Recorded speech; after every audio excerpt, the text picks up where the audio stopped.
برنامه امروزمون اینه که ما یه سری سوال آماده کردیم، هر کدوممون چند تا. حالا این سوالا شخصی غیر شخصی همه چیز هست. قراره که از هم دیگه بپرسیم، یعنی هر کی رندوم یا کی از اینا رو برمی‌داره این شکلیه بهش نشون میدادم. بگو. کسی رو تو زندگی داری که حاضر باشی به خاطرش آدم بکشی؟ کی؟ سوال من بود. همین الان هیچ کسی نیست که به خاطرش بخوای آدم بکشی. فکر کنم از توضیحات بابا خانواده فرق داره. خانواده آره. خب خانواده مثلا خانواده رو مثلا میدونم میگم اونا عضوی از منن، میگیری چی میگم، اونا رو من اصلا جدا نمیدونم، میگم آره اون کارو برام میکنم، ولی به غیر از خانواده‌ام نه الان نه. آره آدم کشتن هم چیزی نیست، کمی نیست واقعا.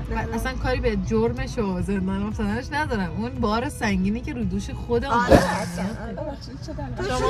شما چی؟ من قطعا خانواده. آره خب عزیزم نبم مون بچه خواهرم که واقعا بچه خودمه، من مادرم انگار. به غیر از خانوادم حاضر باشم برای یک نفر آدم بکشم. میتونی تو باشی؟ من حال ادامه دادن ندارم. شرایط اگه اثر حماقت تو مجبور باشم آدم بکشم نمیکشم، ولی اگه واسه محافظت ازت و اینا باشه آره به خاطر سنم آدم میکشم. داداش قربونت باشم دیگه. آروم خیلی ازت خوشم نمیاد. خیلی هوامو داشتی امروز، یه چند روزی نباید هم دیگه رو ببینیم. آره زیادی شروع شده در واقع. حالا هفته پیش میگفت من سنمو یه هفته است ندیدم. خب پیش میاد. نه دارم میگم داشت چیز میگه، الان دارم میگم زدم قور میزنی. خیلی قور میزنیم. دو روز نبینمش یهو میبینی فوش میدم اصلا برو فلان، ولی خب منو دیگه دوستم نداری. آره با دوستای جدیدت میری بیرون. تو دیشب رفتی بیرون اومدی خونه به من خبر دادی، منظورت چیه؟ شوهرمه بچه. زیدی ولی واسه خانواده همینجوری اصلا حماقتشون باشه هرچی باشه. خب آره نه. تو چی؟ من خانواده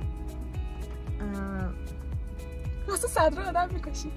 آره جدی؟ آخه عزیزم صدر داداشمه. آره نه میکنم. صدر رو خیلی من دوست دارم. آره خیلی دوستش داری. صدر قشنگ یه جایگاهی داره که اصلا فکر میکنم هیچ وقت آنلاک نمیشه. میدونی چی میگم؟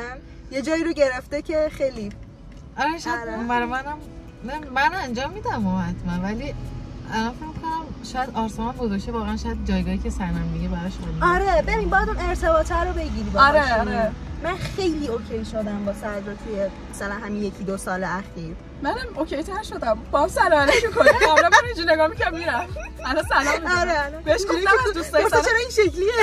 بهش پرسیدم از دوستای سلام کیو دوست داری؟ گفت نمیدونم. بعد گفتم تو رو خدا بگو. خب تو رو. حالا دست سرم برمی‌داری. خب تو رو. حالا برو.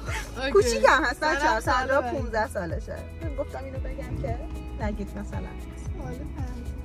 بسم الله الرحمن الرحیم. برای دورسا هم میکشم اما نداشت جواب بدم. آها فکر کردم گو. برام میکشی؟ بر تو میکشم داشت. راستش بخوای از سر حماقت باشه میکشم. الان نگردم. دیگه رو بغل کنم. من دیگه سرمو گذاشتم دست تو. من خودم کشیدم این که برو ببر. دارم من آدم میکشم خودت نچست. اگه برگردی به عقب کیو تو زندگیت راه نمیدی؟ نمیخوام اصلا راجعش خیلی صحبت کنم ولی هست آدمی که ببین اوکی هم که یعنی مثلا راضی هم از اون تجربه‌ای که داشتم، ولی اگر یک حق انتخاب داشتم که برگردم به گذشته و یک نفر رو راه ندم، دارم همچین آدمی رو و دوستم هم بوده. خب شکست عشقی نخورد. آره شکست عشقی نبوده. اینم از این. من شما کسی چی؟ ندارم. نه من ندارم مثل تو دیگه. آره تو چی محسا؟ منم میگم من راه مثلا نمیخوام چیز کنم که راه ندم. نه بعد یقه میتونی حذف کنی انرژی نمیذارم با یکی دیگه، نمیذارم اون واقعا.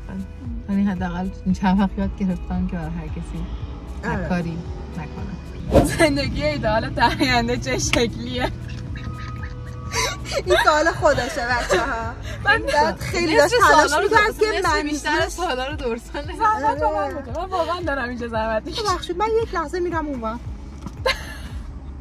زندگی ایدئال در آینده چه شکلیه؟ باشه منظورم از این سوال نرینی.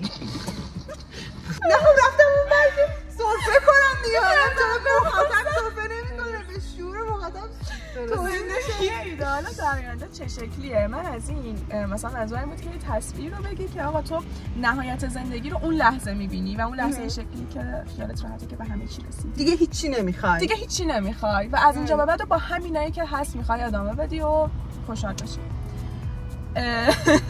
یه تصویره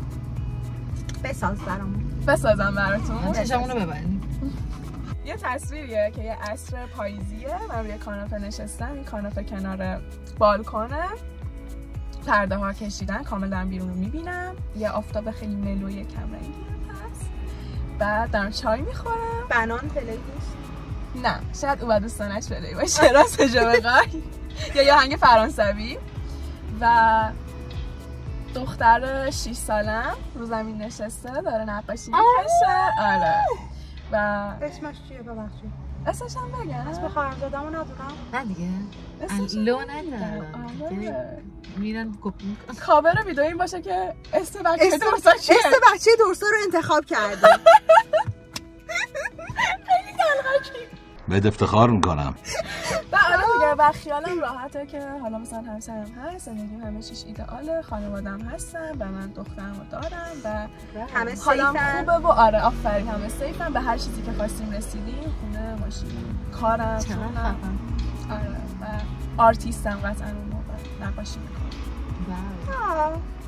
انشالله به امید خدا. انشالله تعالی. خب منم تشی در هر حالتی تلاش کردم که تصویر بسازم ولی نتونستم.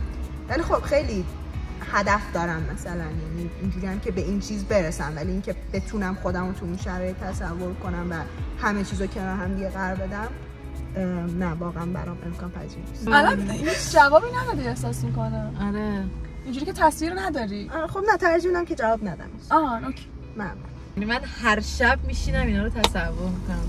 اینجوری بهتون بگم چیزی که خیلی زیاد بهش فکر کنم، خیلی چیزا رو میگم فکر کنم، ولی یک چیزی که خیلی برام اینجوریه که حتما باید بهش برسم و میدونم که این آخرش نیست، یعنی میدلشه تازه، یعنی من اینجوریم که آقا هیچ وقت تو قرار نیست حتی به یه چیزی برسی و دیگه هیچی نخوای. این حداقل من اینجوری نیستم. میدونم حتی اگه الان اینا رو که تصور میکنم برسم باز یه چیزی قطعا منم نه باز یه چیزی بیشتر از این چیزا. منظورم از این تصویر این بود که میدونی تصویری که تصور میکنی و به آرامش میرسی و میدونی که اوکی نهایتا تو یک روزی اونجایی. حالا میگم راستشو بخوای خودم رو توی یک برجی داخل نیویورک میبینم، این برجی که رو به پارک وای من قشنگ این حافظم این ماهی میمونه، این پارک گندهه وسط نیویورک. من راجع به ایران و تهران میتونم بابا 10 بار رفتم مثلا دیدم پارک ملت بابا نیویورک سایید مگه سر بازی آره بابا. آره یه برجیه وسط این پارک، یعنی ویو این پارک رو داره وسط اینجاست و اونجوری میبینم که اومدم صبح زوده مثلا ساعت 6 صبح 5 صبح که هوا هنوز آفتاب اونجوری نیومده بالا ولی انگار گرگ و میش طوره. آره و من لیوان چاییم دستمه. شاید بگید چرا چایی؟ قهوه خور نیست چون قهوه نه رفتی به قهوه نه، قهوه کسی دوست دارم، مثلا هات چاکلت دوست دارم ولی چرا نمیگم هات چاکلت؟ چون چای نمادی از صبح برای من واقعا، یعنی انگار یادم میاد که اینجا صبح بیدار میشدم مثلا با خانواده فلان.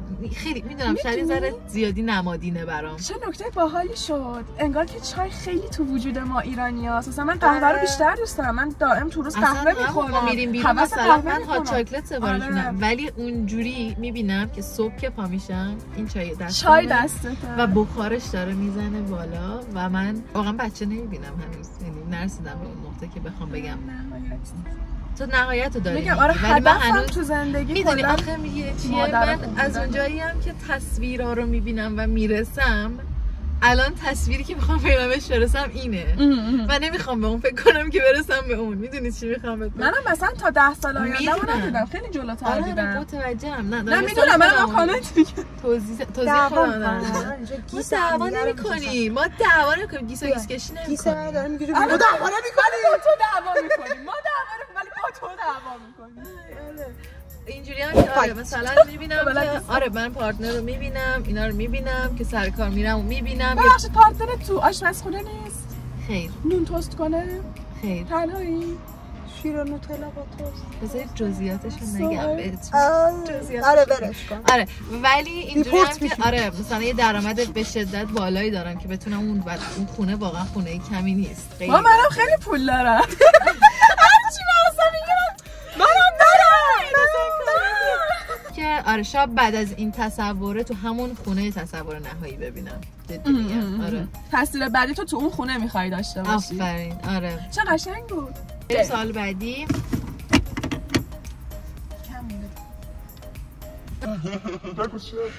تو از ویژگی‌های فرد مورد نظر تو نگاه اول جذبش میشی؟ پارتنر یعنی ظاهری یا جفتشه؟ من سوالشو نمی‌شم همین. آره ظاهری و اوکی. شخصیتی. اوکی. آره ظاهری شخصی. اول ظاهری رو بگم؟ بگو. نه اول شخصیتی رو بگم. هر کدوم که مهم‌تره. شخصیتی بخوام بگم خیلی باید صبور باشه. خیلی باید صبور باشه به نظر من. و شجاع باشه. این خیلی برام شجاع باشه. میدونی یه سری آدم ها هستن که نمیدونم چجوری بیان کنم. من خیلی آدمیم که تغییر میکنم، یعنی تو تغییرات زندگی قشنگ اینجوری هم دیگه همش اینجا اونجا. دوباره دستو برو زوم کنه ادیتور. زندگی کلا خیلی تغییر میکنه، یعنی میدونی یکی میخوام که انقدر شجاع باشه که از نقطه امنش پاشه بیاد بیرون، که پا به پای من باشه. این چی میخوام بگم؟ این یکی. دو این که آقا جنتلمن بودن خیلی مشخصه، یعنی تو میتونی بفهمی یکی داره اداشو در میاره یا واقعا جنتلمنه. جدی دارم. پسر بچه نباشه. آره بچه هستم واسه. بعد حالا ظاهری بخوام بگم آقا من مرتب بودم خیلی برام مهمتر از اینه که طرف تیپش خیلی گرون باشه. میدونی چی میخوام بگم؟ واقعا با مرتب باشه. پاکیزه یعنی باشه. ببین تمیز باشه، صابون. آره تمیز و مرتب باشه. آها. نه منظورم از مرتب بودن اینه که لباساش به هم دیگه بیان، مثلا چوری آره لباساش بیاد چوریک نباشه، واقعا مرتب باشه. حالا شاید خودم نامرتب ترین آدم روی زمین باشم، اون مرتب باشه. ولی اون با مرتب. اینجا ما رئیسیم. من اولین چیزی که نگاه میکنم به آدم روبرو دندوناشه. ظاهرش. اتفاقا سر این موضوع خیلی صحبت کردیم قبل ما بچه دوستام. اولین چیزی که نگاه میکنم دندونای طرفه و نگار میدونی لبخند اون طرفه که لبخند میزنه برای من خیلی جذابیت داشته. و میگم همین شجاع باشه واقعا و صادق باشه. تو چی درسته؟ من نمیتونم بگم واسه جفتتون نمیخواید اینو بگی؟ آخه میدونی چه جوریه، من اصلا این چیز خاصی ندارم، یعنی اینجوری نیستم که خب یه چهارچوب خاصی تو ذهنم داشته باشم نیست. نه مثلا من ممکنه الان یه سری چیزا رو بگم و یه سری خواسته ها رو داشته باشم و آدم بیاد تو مسیرم که اصلا متفاوت باشه از اون خواسته ها و کاملا به دل من بشینه و کاملا اوکی باشم. یعنی اجازه میدم که پیش بیاد که بفهمم چی میخوام. چیزی رو نمیتونم تو ذهنم بسازم، یعنی میسازم هم الان میگم ممکنه 4 تا چیز بگم که بعداً این نباشه اصلا. آره متوجهم. نه من خودم چون دیدم که نه آره درسته از چه کسایی خوشم اومده دارم میگم. آره همه یه چیزی دارن، یه لیستی انگار دارن. ولی بازم بخواد یعنی مثلا منم چارچوب ندارم. من چارچوبمو خیلی دوست دارم چون لاقل میدونم که روی چه چیزی میتونم حساب باز کنم. این خیلی اتفاقا من خیلی حساسم، یعنی ممکنه یه کسی بیاد تو زندگی 100 تا چیزی که من میخوام رو داشته باشه، اون 101میه رو نداشته باشه و من اینجا منطقی نیست، ولی اینجام که خب تو اون یه دونه رو نداری، تو باید تکمیل باشی. ولی باز الان نمیتونم بگم خب راجبش صحبت کنم، این اصلا فیوریت هم نیست. من هیچی فهم خواستم درسته رو توضیح بدم که یعنی منم همین شکلی هم چهارچوبه خاصی نیست که چه میدونم آدمی که میاد سمت من باید چون این شکلی باشه، فلان کارو بکنه، حتما فلان چیزو بکنه. یه سری بیسا هست که خب مثلا تو رابطه‌ای که با من داری نباید دروغ بگی. خب مثلا اینو فکر می‌کنم همه بخوان از طرف مقابلشون انتظار داشته باشن. اتفاقا که هیچ تایپ خاصی مثلا جذبمون نمی‌کنه. نمیدونم یهو پیش باید بیاد. نه که لزوما دراز باشه ولی نه هم قدم باشه نه کوتاه باشه. آره همه مثلا اینو دوست دارن قدش طرف بلند باشه. قطعا منم دوست دارم قد طرف بلند باشه. آره ولی اینجوری نیستش که تو اگه قدت انقدر کنسل باشه. آره این چیزی نیست که همش بخوام بهش فکر کنم. خب بعدی ببخشید من اجازه نحسا برداشت. آره من خیلی بذارم متاسفانه توجه میکنم. شاخه نبات چرا قسم تو دلم شاخه نبات فقط تو زندگیت که هیچ وقت فراموشش نمی‌کنی، خوب یا بد. چه قشنگ بود. سوالی کی بود؟ چه قشنگ. یه چیزی تو ذهنم هست الان که بخوام بگم ولی دوست ندارم یعنی تو اولین ویدیویی که مثلا از من میبینن اینجوری باشن که این قضیه رو گفتم، ولی خب میگم سربسته بگو. فقط سربسته میگم که من یکی از دوستام رو از دست دادم، فوت شد و این یه اتفاقیه که من هیچ وقت ازش مووان نکردم و میگم هیچ وقتم به طب برام فراموش نمیشه. شما بگید حالا. درسته؟ مثل تو بگو اگه تو ذهنت من میتونم بهترینشو بگم؟ آره قطعا. بدترین ندارم هیچ وقت. خدا رو شکر. نه اینکه نبوده بد بوده، هیچ وقت نگفتم این بهترینه. اینم تضاد جالبیه ها که من تو ذهنمون همزمان رفت سر از تلخترین اتفاق به مثلا تلخ رو پس زده. الان اون اتفاقی که فراموش نمیشه اون اتفاق خفنه. اون خوبه رو میخوام.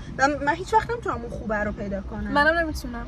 یعنی حتی الان ازم بپرسی مثلا تاپ چه میدونم بهترین ویدیویی که دیدی، بهترین فلانی که کاری که کردی، اصلا نمیتونم تو زندگیم بهترین انتخاب کنم. نه من تا الان رو میگم مثلا نه میدونم. آره میدونی چرا من اینجوریم؟ چون احساس میکنم توی همین تایمی که تا الان زندگی کردم مثلا آدرنالینم اینجوری بوده.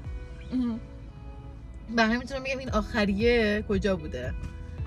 و این زمانی بود که من فهمیدم که دارم از ایتالیا به استرالیا مهاجرت میکنم. این مهاجرت دوم. و میدونی من از قبل حالا ویزاشو داشتم، رفته بودم، یعنی امکان رفتن به استرالیا رو داشتم، نه اینکه نداشته باشم بگم غیر ممکن بوده، حالا از ممکن غیر ممکن به ممکن تبدیل شده، خوشحال شدم.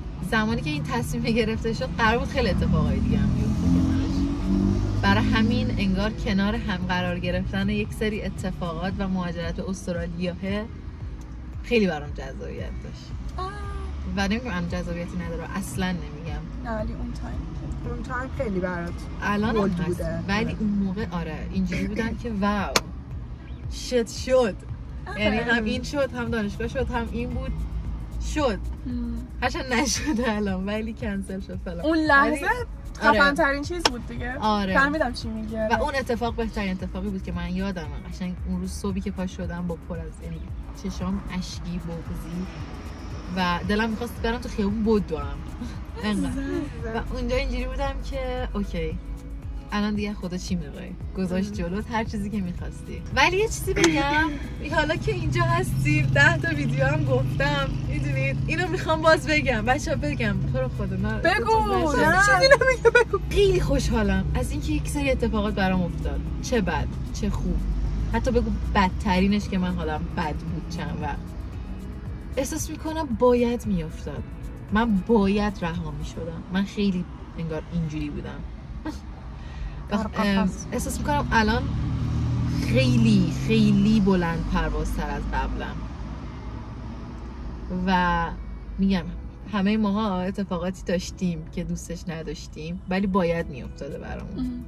و من اینو خیلی قبول دارم و اینجوری هم که مطمئناً قرار اتفاقای بهتر و خفن‌تر و عالی‌تر تو زندگیمون بیفته. موافقین؟ انشالله. من که 100% به اون میرسم.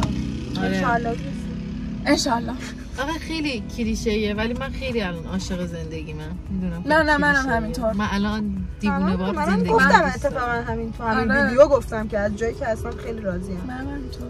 خوشحالم. خیلی چیزا رو ندارم منم همینطور. اصلا یه سری چیزا رو ناراحتیم براشون. ولی میدونیم این چیزایی که داریم خیلی دوست داریم. ولی من اینجوریام که خب واسه این ناراحتی هم من الان خوشحالم چون این بخشی از این تایم زندگیمه و باید بگذره و این قطعا داره منو بزرگ میکنه. خیلی چیزا رو یادم میده و خیلی به نظرم قشنگه. این دفعه ما اومدیم تو ماشین و اینا از به بعد ولاگ میذاریم بیشتر.